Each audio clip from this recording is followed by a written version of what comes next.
If I were to ask people what their favorite Pokemon game is, chances are the majority of them are going to say Pokemon Red and Blue, and they're going to do like some nostalgia tirade about how things were much better in my day. But I'm going to ignore all of those people because I despise them. Instead, I'm going to listen to the people who are going to say Pokemon Black and White, which has been noted as one of the best games in the franchise by several reviewers and competitive players. Now the question is, why is Pokemon Black and White so popular? I mean, that's why you're here. I'm going to tell you why. It's because of N. N is really cool. Now note that I say N and not Team Plasma, because Team Plasma is kind of trash, my dude. It's just total trash, and I'm going to get to that. See, the thing about N is he is a really cool character, but he doesn't belong in the game. Like, they should not have made N. N is a character that just does not belong in Pokemon, and I know I'm going to get hate because so many people really love N, but he needs to go away, and he has for the most part gone away because he doesn't belong here. Go home, N. You're just go away. So for those who may not be that familiar with N, thank you for coming in. If you don't know N and you still came, that's awesome, dude. Thank you. The long and short is N has a controversial belief within the Pokemon world. His belief is that Pokemon should not be in Pokeballs, that we should live alongside our Pokemon and not force them to battle each other. It's one of those cases where you're fighting him and you're like, wait a second, am I the bad guy? I think I'm the bad guy. And like, you kind of are the bad guy for fighting N, right? But just like in my Captain America video, you might remember that I said that Carly seemed like a good person until she started doing Carly things. And when she did begin blowing things up and doing her Carly things, well, suddenly she wasn't a good guy anymore. She had to become an extremist because the narrative demanded it. N's argument was not just an argument against the main character. N's argument was actually an argument against the entire franchise. If Pokemon don't like being enslaved, then I'm a bad person. If Pokemon don't like fighting people, then maybe all these gatherings where kids come together and beat the crap out of each other's Pokemon, maybe they're not so great. But don't worry, just like how Carly commits her acts of wanton terrorism, Geistis is the actual head of Team Plasma. And because Geistis has been manipulating N and referring to him as an animal because of his association with Pokemon, and essentially abusing him to be a figurehead and control the legendary Pokemon, well, then I guess N's wrong too. Yes, and you were wrong for thinking that Pokemon deserved rights because you were being manipulated by someone against your knowledge. I don't really get it, and it doesn't make sense how this would change or even challenge N's worldview. If anything, it should solidify it, because if N was seen like a Pokemon and he was abused because of it, then maybe we should also see Geistis as the representation of the evil humans. But no. You see, there's another element of eco-criticism, which is animal studies. Animal studies draws on questions of ethics and should animals have any rights whatsoever, and whether you agree or disagree, N is proposing animal rights within this story. So if N is introducing this concept of, hey, maybe Pokemon need rights, then what he is saying and arguing becomes a part of the canon. Now you might argue that N is simply projecting his thoughts and beliefs onto Pokemon, and he does not really care. He's just projecting what he thinks based on his abuse. But that's not right. See, N is the only person who can actually talk to Pokemon. Within the video game world, he is the only character who can effectively talk to Pokemon. So when he says, hey, that Pokemon's feeling sad, he knows because that Pokemon told him that he is feeling sad. When he is told by another Pokemon, hey, the Team Plasma is doing some messed up stuff. Team Plasma is doing some messed up stuff according to the Pokemon. You see, N introduces to the world that Pokemon have these complex thoughts and feelings, things that are not just reflective of our human needs and requirements, but N is able to confirm that they are thinking, processing creatures, and that really complicates the narrative for Pokemon. And it's when PETA gets involved. So let's be clear on PETA. First of all, I'm not an endorser of PETA. I understand that they have done some messed up things, and, to each their own, whether they want to dig down that rabbit hole. I'm not going to do that right now. However, I am interested in their rhetorical arguments.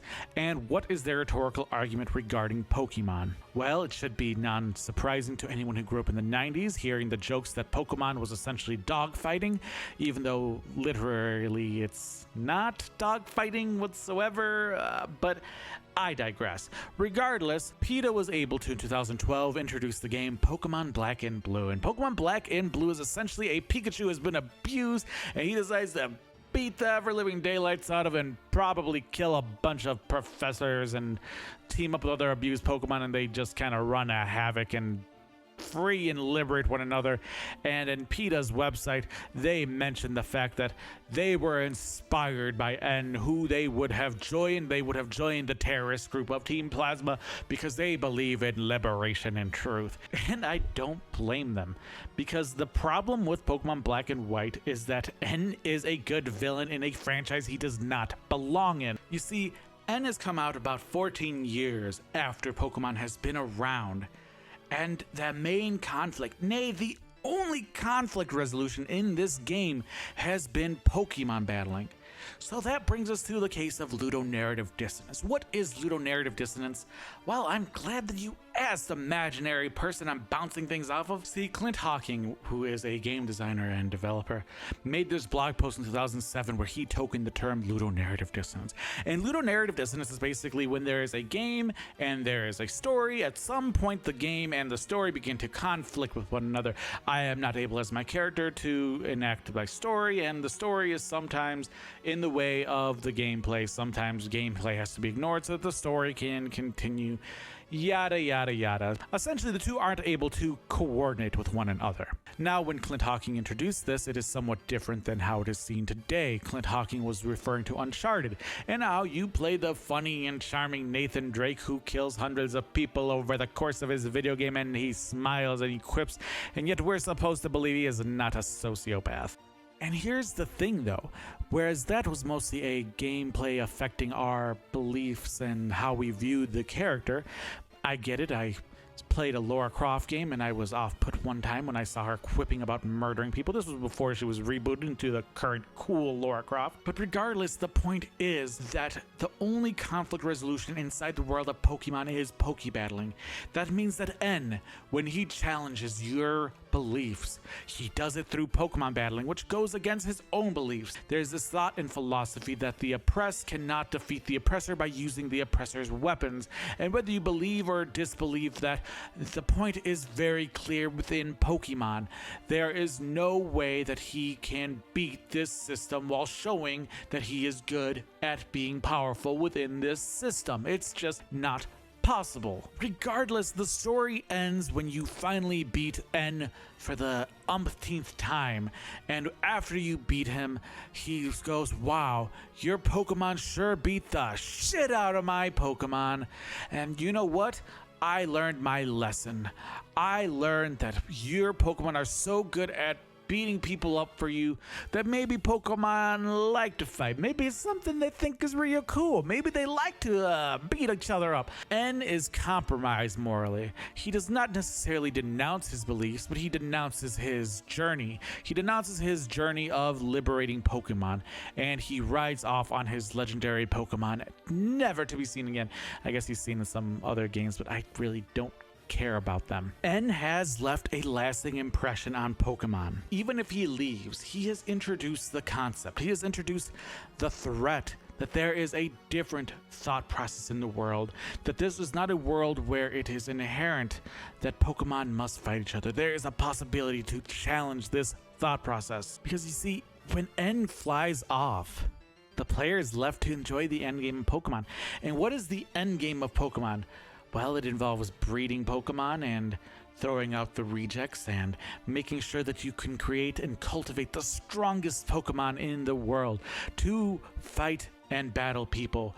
And at the end game, there is specifically no place for loving your Pokemon. There is no place for being kind to your Pokemon, because that is something that only affects the narrative, which means that the majority of the gameplay that is seen after N is defeated revolves around combat. It revolves around fighting your opponents, and there is no room for giving your Pokemon treats and blocks and all these other things that might show love, because that does not affect competitive play. If the end game of Pokemon is competitive play, if it is breeding and discarding, throwing away any Pokemon that does not fit the requirements for competitive battling, then quite simply N might be right. And see, that's my biggest issue with N. I think N is a compelling character, and perhaps he is too compelling of a character to belong in the Pokemon series. N was a decent man, and he perhaps brought up some good points, and he is still being talked about as the most compelling villain in Pokemon. But the problem is he doesn't belong in Pokemon because he challenges what the world is. He challenges everything about the narrative, everything about the world, everything about the franchise, and so N cannot continue to exist within Pokemon. And for him to return would be for him to ultimately change what made him a great character. N can neither continue to exist, nor can he be forgotten. The Pokemon franchise simply has to forget that N existed, because he is inadvertently the greatest challenge against the franchise. And I think that we as writers need to understand that sometimes we need to come up with other solutions to solve our problems. I understand that this was a video game and it is thus limited to certain play cycles. However, when we are writing our stories, we need to be careful of this.